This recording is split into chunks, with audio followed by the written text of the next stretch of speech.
जय श्री कृष्ण विद्यार्थी मित्रों, हूँ उर्मी देसाई आपनो सारस्वत राता एकेडमी तरफथी स्वागत करूँ छूँ।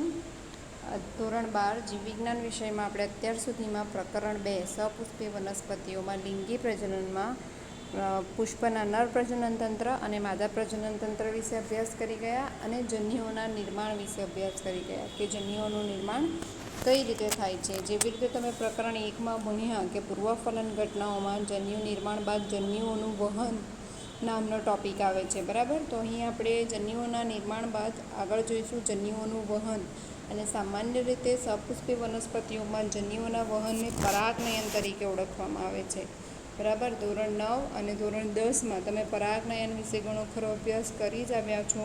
અહીં આપણે ધોરણ 12 માં ઘણા બધા પ્રકારના પરાગનયન અને કેવી રીતે પરાગનયનના વાહકો પરાગનયનની ક્રિયામાં ભાગ ભજવે છે એ જોઈશું। તો ચાલો શરૂ કરીએ પરાગનયન। તો સામાન્ય રીતે આપણે પરાગનયન કોને કહીશું તો કે નર અને માદા જન્યુઓ જે વનસ્પતિના પુષ્પમાં નિર્માણ પામે છે એમને ફલન માટે સાથે લાવવા જરૂરી છે। જો ફલન થશે તો જ ફલિતાંડ બનશે અને ફલિતાંડ બનશે તો નવી સંતતિ સર્જાશે, બરાબર। તો પરાગનયનની જરૂર શા માટે છે તો કે સપુષ્પી વનસ્પતિઓમાં નર અને માદા જન્યુઓ પરાગરજ અને ભ્રૂણપુટમાં સર્જાય છે અને બંને પ્રકારના જન્યુઓ અચલિત છે। બંને પ્રકારના જન્યુઓ અચલિત છે। અચલિત એટલે કે બંને પ્રકારના જન્યુઓ માંથી કોઈ પણ જન્યુ સ્થળાંતરણ કરી શકતું નથી, જેથી પરાગનયનની ક્રિયા દ્વારા આપણે આવા અચલિત જન્યુઓને ફલન માટે એકબીજા સાથે લાવવા એકબીજા સાથે ભેગા કરવા જરૂરી છે।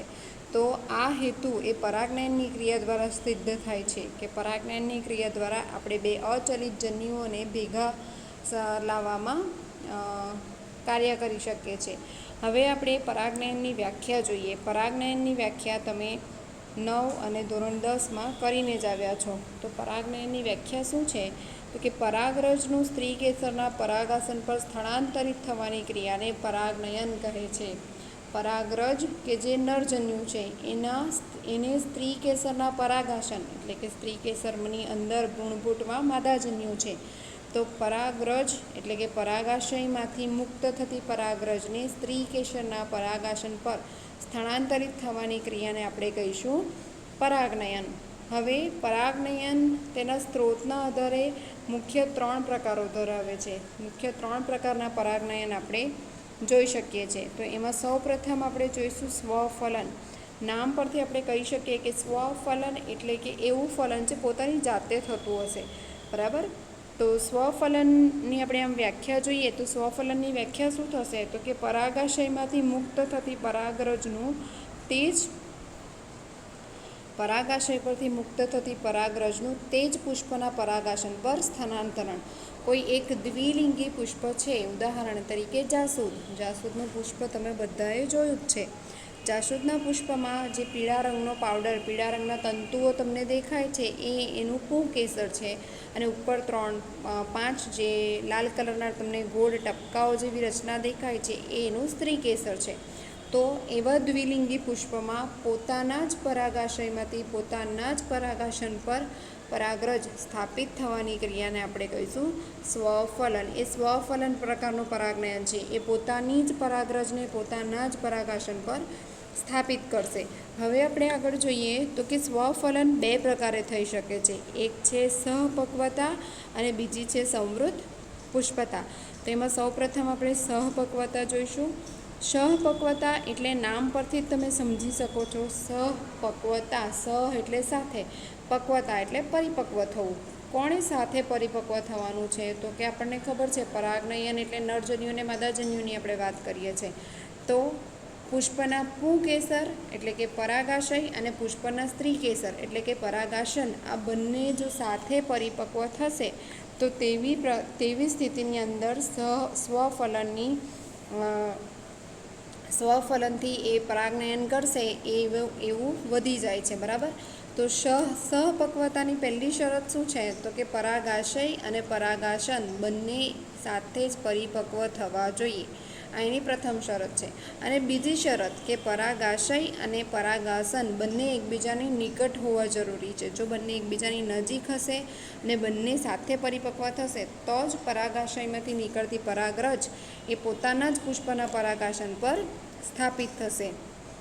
જેવી રીતે પુષ્પના ખીલવા સાથે પરાગાશય અને પરાગાસન ખુલ્લા થવાથી સ્વફલન થાય એવું ભાગ્યે જ જોવા મળે છે. આ પ્રકારનું સ્વફલન કેવું કે પુષ્પ ખીલ્યું, જાસૂદનું પુષ્પ ખીલ્યું અને ત્યારે જ એનું પરાગાસન અને પરાગાશય બંને એકસાથે પરિપક્વ થાય એવું બહુ ભાગ્યે જ જોવા મળે છે, રાઈટ. પણ જો બંને સાથે પરિપક્વ થતા હોય તો પોતાની જ પરાગરજ વડે પોતાના જ પરાગાસન પર એ સ્થાનાંતરણ કરાવી શકે. જે અહીંયા મેં શરત લખી છે. પુષ્પમાં સ્વફલન માટે પરાગરજની મુક્તિ અને પરાગાસનની ગ્રાહ્યતામાં તાલમેલ સાધવો જરૂરી છે. બંને એક સાથે પરિપક્વ થવા જોઈએ અને પરાગરજ એટલે કે પરાગાશય અને પરાગાસન પણ એકબીજાની નજીક હોવા જોઈએ. આ થયું સ્વફલનનું પહેલો પ્રકાર, સહપક્વતા. ત્યાર પછી છે સંવૃત્ત પુષ્પતા. સંવૃત્ત એટલે કે બંધ, સંવૃત્ત એટલે કે બંધ, પુષ્પતા એટલે કે પુષ્પો. એવા પુષ્પો કે જે પરિપક્વ થઈ જાય તો પણ એ બંધ જ રહે છે, ખીલતા નથી, કલિકા અવસ્થામાં જ રહે છે, ખીલતા નથી. તો એવા પુષ્પોને આપણે કહીશું સંવૃત્ત પુષ્પો. કેટલીક વનસ્પતિઓ જેવી કે વાયોલા, અબુટી અને કોમેલિનામાં 2 પ્રકારના પુષ્પો સર્જાય છે. ઉદાહરણ છે કેટલીક વનસ્પતિના, ઉદાહરણ તરીકે વાયોલા, અબુટી અને કોમેલિના. આ પ્રકારની વનસ્પતિ કેવી છે તો કે 2 પ્રકારના પુષ્પો સર્જે છે. એક જે પુષ્પો છે એને કહીશું આપણે હવાઈ પુષ્પો અને બીજા પુષ્પોને આપણે કહીશું સંવૃત્ત પુષ્પો. હવાઈ પુષ્પો એ અન્ય વનસ્પતિમાં જોવા મળતા પુષ્પો જેવા જ છે, એટલે કે રંગબેરંગી હશે, વનસ્પતિના હવાઈ પ્રકાંડ ઉપર ઉગતા હશે. જ્યારે સંવૃત્ત પુષ્પો એ બંધ હશે અને એ કલરલેસ એટલે કે રંગવિહીન હશે અને જનરલી જમીનને નીચેના ભાગે એ ઉત્પન્ન થતા હશે. આ છે ઉદાહરણ સ્વપરાગનયનીય પુષ્પોનું, કે જે આ પુષ્પો છે આ પુષ્પોની અંદર આપણે જોઈ શકીએ કે 2 પ્રકારના પુષ્પો છે. આ જે પુષ્પ છે એ હવાઈ પુષ્પ છે અને આ સફેદ કલરનું જે પુષ્પ છે એ સંવૃત્ત પુષ્પ છે. હવાઈ પુષ્પ કેવું છે તો કે કલરિંગ છે, રંગ ધરાવે છે, જ્યારે સંવૃત્ત પુષ્પો એ રંગવિહીન છે. સંવૃત્ત પુષ્પો રંગ ધરાવતા નથી. ત્યાર પછી જેવી રીતે વાત કરી કે સંવૃત્ત પુષ્પોમાં 2 પ્રકારના પુષ્પો જોવા મળે છે. હવાઈ પુષ્પો, સંવૃત્ત પુષ્પતામાં 2 પ્રકારના પુષ્પો છે, હવાઈ પુષ્પો અને સંવૃત્ત પુષ્પો. તો હવાઈ પુષ્પોને આપણે ઇંગ્લિશમાં કહીશું ચેસ્મોગેમસ ફ્લાવર્સ. હવાઈ પુષ્પોને આપણે ઇંગ્લિશમાં કહીશું ચેસ્મોગેમસ ફ્લાવર્સ અને સંવૃત્ત પુષ્પોને આપણે ઇંગ્લિશમાં કહીશું ક્લેસ્ટોગેમસ ફ્લાવર્સ. હવે હવાઈ પુષ્પો કેવા હોય છે તો કે હવાઈ પુષ્પો અન્ય વનસ્પતિમાં જોવા મળતા પુષ્પો જેવા જ હોય છે, જેમના પરાગાશય અને પરાગાસન ખુલ્લા હોય છે. બીજી બધી વનસ્પતિમાં જેમ પુષ્પો ખુલ્લા હોય છે, રાઈટ, પુષ્પ આખું ખુલે છે તો આપણે એનું પરાગાશય અને પરાગાસન જોઈ શકીએ છીએ. એવી જ રીતે સંવૃત્ત પુષ્પતા દર્શાવતા વનસ્પતિમાં પણ હવાઈ પુષ્પો બીજી વનસ્પતિમાં જોવા મળતા સામાન્ય પુષ્પોના જેવા જ હોય છે. જ્યારે સંવૃત્ત પુષ્પો એટલે કે ક્લેસ્ટોગેમસ ફ્લાવર્સ કેવા હોય છે તો કે ક્યારેય પણ ખીલતા નથી, એ કલિકા સર્જનમાં જ રહેશે. એ પુખ્ત થઈ જાય તો પણ, પરિપક્વ થઈ જાય તો પણ એ પુષ્પો ક્યારેય પણ ખીલતા નથી. આવા પુષ્પોમાં પરાગાશય અને પરાગાસન એકબીજાની ખૂબ નજીક હોય છે. સંવૃત્ત પુષ્પોમાં શું હોય તો કે પરાગાશય અને પરાગાસન બંને એકબીજાની નજીક હોય છે, કારણ કે પુષ્પો ખીલતા જ નથી અને પુષ્પકલિકામાં જ પરાગાશયનું સ્ફોટન થાય છે. પરાગાશય પુષ્પકલિકાની અંદર જે કલિકા સર્જન છે, બર્ડ ફોર્મેશન, એની અંદર જ પરાગાશયનું સ્ફોટન થઈ જશે અને પરાગરજ અંદર જ કલિકામાં જ વિખેરાશે અને તે પરાગાસનના સંપર્કમાં આવશે. સંવૃત્ત પુષ્પોમાં સ્વફલન સ્પષ્ટપણે જોવા મળે છે. સંવૃત્ત પુષ્પોમાં સ્વફલન સ્પષ્ટપણે જોવા મળે છે, કારણ કે પરાગરજની પરાગાસન પર સ્થાપિત થવાની પરાગાસન પર સ્થાપિત થવાની કોઈ શક્યતા નથી. સંવૃત્ત પુષ્પો કેવા છે તો કે બંધ છે, કલિકા સર્જનમાં છે, એટલે કોઈ બળની પરાગરજ બીજા પુષ્પની પરાગરજ, જેને આપણે કહીશું પરપરાગરજ, એના પરાગાસન પર સ્થાપિત થવાની શક્યતા નહીવત છે. એ પોતાની જ પરાગરજને પોતાના જ પરાગાસન પર સ્થાપિત કરશે, જેથી સંવૃત્ત પુષ્પમાં સ્વફલન એ સ્પષ્ટ છે. સંવૃત્ત પુષ્પમાં પરાગનયનની ગેરહાજરીમાં પણ બીજ સર્જન થાય છે.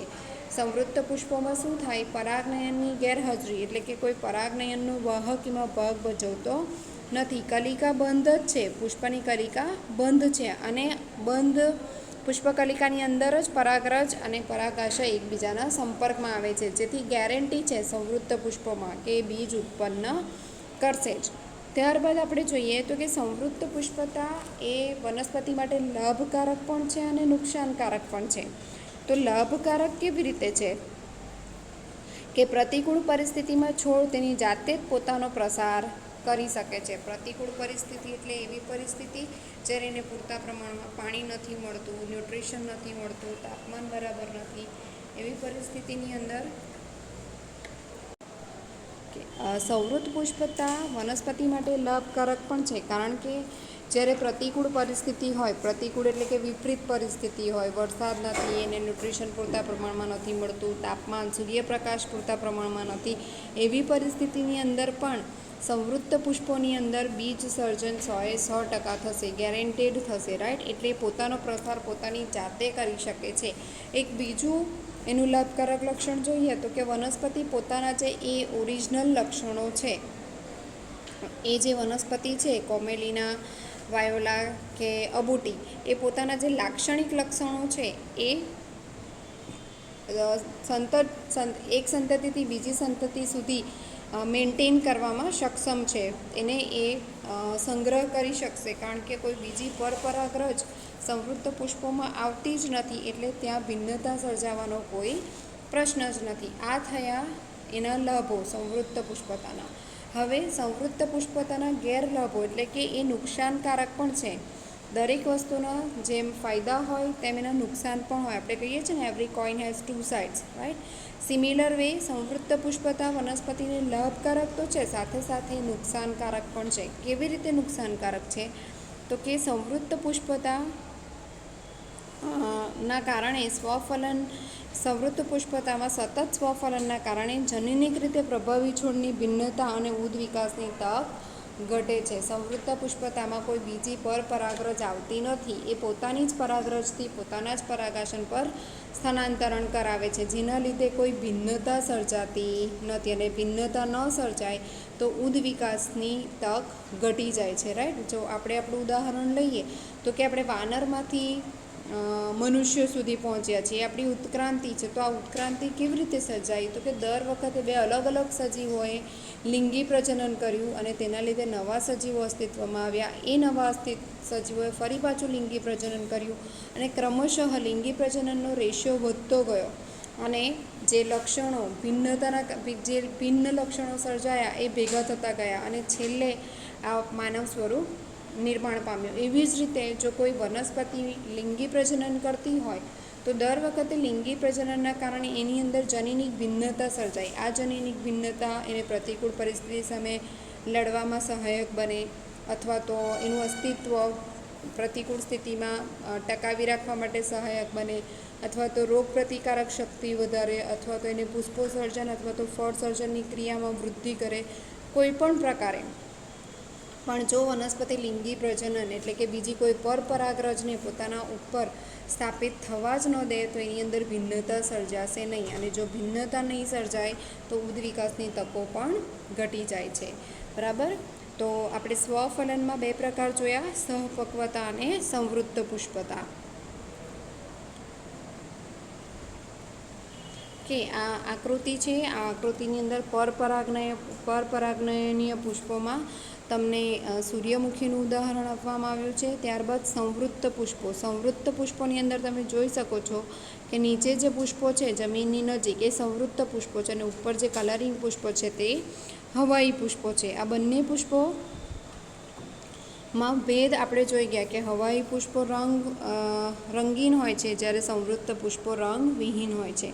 ત્યારબાદ સ્વ અને પરપરાગનયનની એક આકૃતિ દર્શાવવામાં આવેલી છે. તો સ્વપરાગનયન આપણે કોને કહીશું? આ સ્વપરાગનયન છે કે પોતાના જ પુષ્પની પરાગરજ પોતાના જ પુષ્પો ઉપર સ્થાપિત થાય, તો એ સ્વપરાગનયન આવ્યું. બરાબર, સ્વપરાગનયન કે પોતાના જ પુષ્પની પરાગરજ, એક એરો એક પુષ્પમાંથી નીકળ્યો છે અને ફરી પાછું એ નિશાન એ જ પુષ્પ તરફ વળેલું બતાવે છે. બરાબર, તો એને કહીશું આપણે સ્વપરાગનયન અથવા તો સ્વફલન. હવે આપણે બીજો પ્રકાર જોઈએ પરાગનયનનો, તો એ છે ગૈટોગેમી. બીજો પ્રકાર છે ગૈટોગેમી. તો ગૈટોગેમી આપણે કોને કહીશું? તો કે પરાગાશયમાંથી પરાગરજનું તે જ વનસ્પતિના અન્ય પુષ્પોના પરાગાસન પર સ્થાપિત થવાની ક્રિયા છે. ગૈટોગેમી કોને કહેવાશે? તો કે અહીંયા તમે આકૃતિમાં જોઈ શકો છો,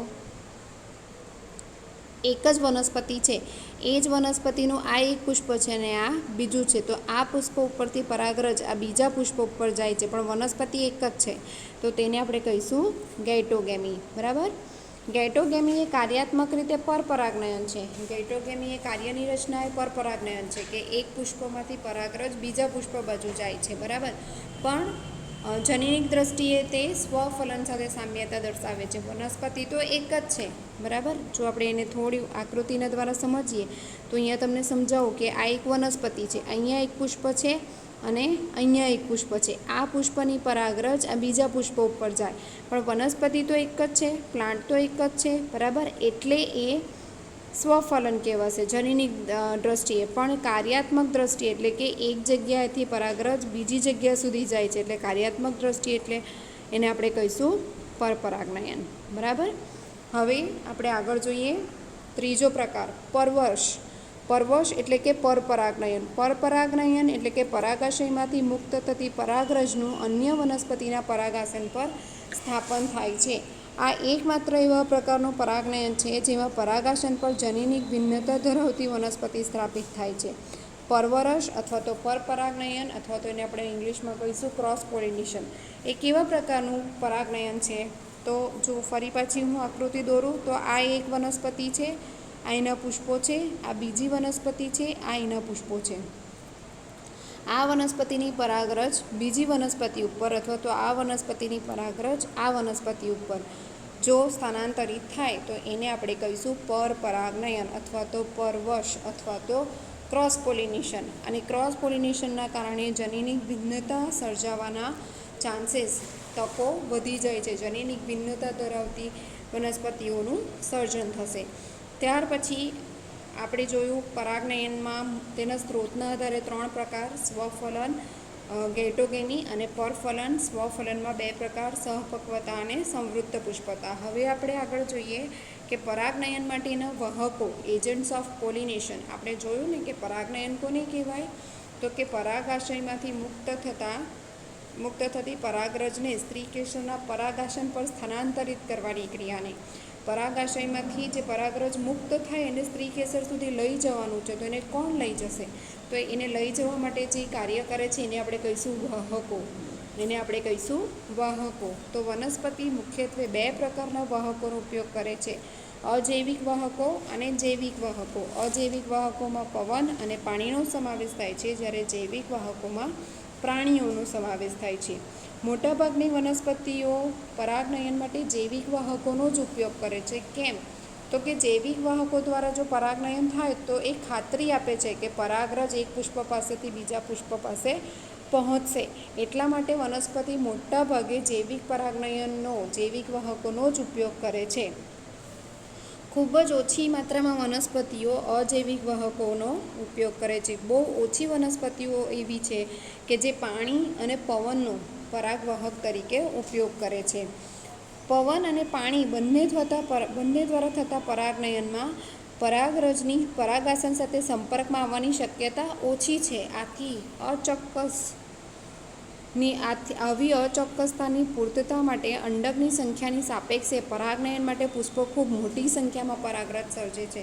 જો પવન અને પાણી દ્વારા પરાગનયન થતું હોય તો તમે પવનમાં કેટલી બધી પરાગરજ ઉડીને આવે છે, બરાબર. તો એ ખાતરી નથી આપતી કે પરાગાશનના સંપર્કમાં આવશે જ, તો એ અનિશ્ચિતતા છે.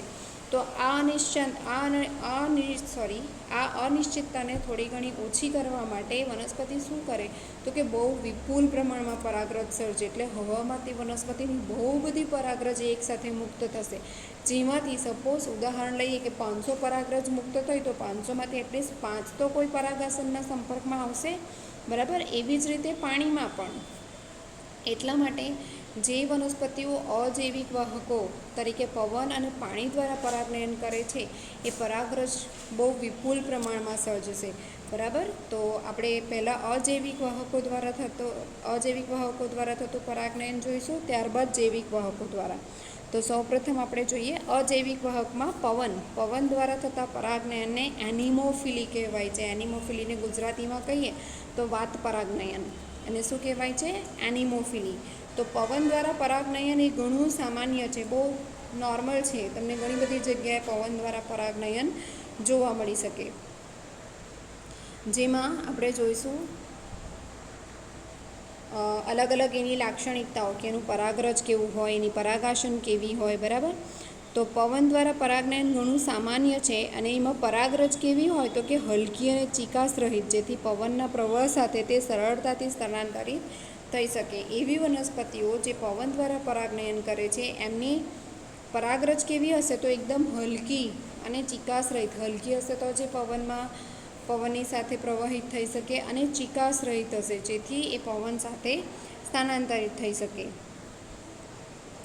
ત્યાર પછી પુંકેસર એના કેવા હશે તો કે ખૂબ સારી રીતે ખુલ્લા કે મુક્ત, આખું પુષ્પ એકદમ ખુલ્લું હશે, જેથી કરીને જ્યારે પવન પુષ્પની ઉપરથી પસાર થાય તો ત્યારે એનું પરાગાશય સ્ફોટન થયેલું હોય તો પરાગરજ હવામાં મુક્ત થઈ શકે, અને હવાની સાથે પવનના પ્રવાહ સાથે એ વિકિરણ પામી શકે.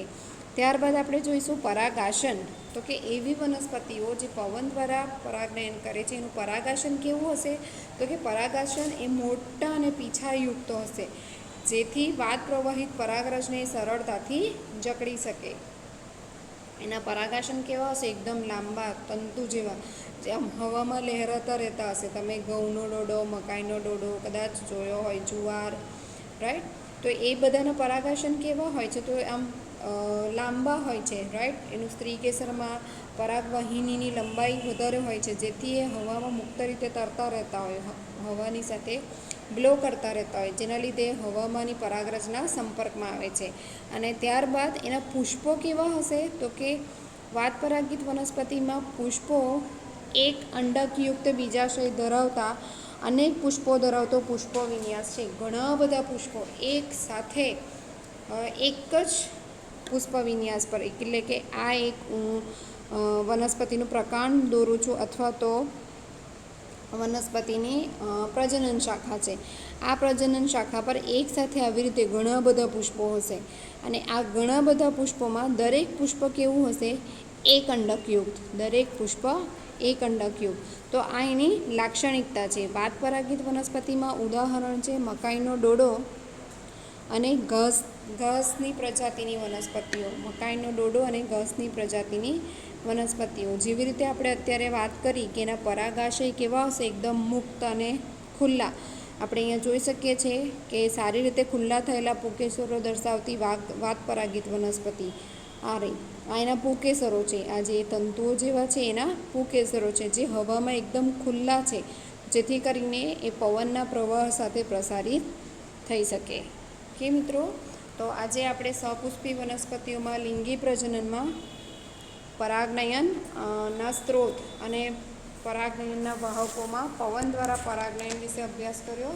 હવે આપણે આગળના લેક્ચરમાં આગળ વધીશું. આવજો મિત્રો.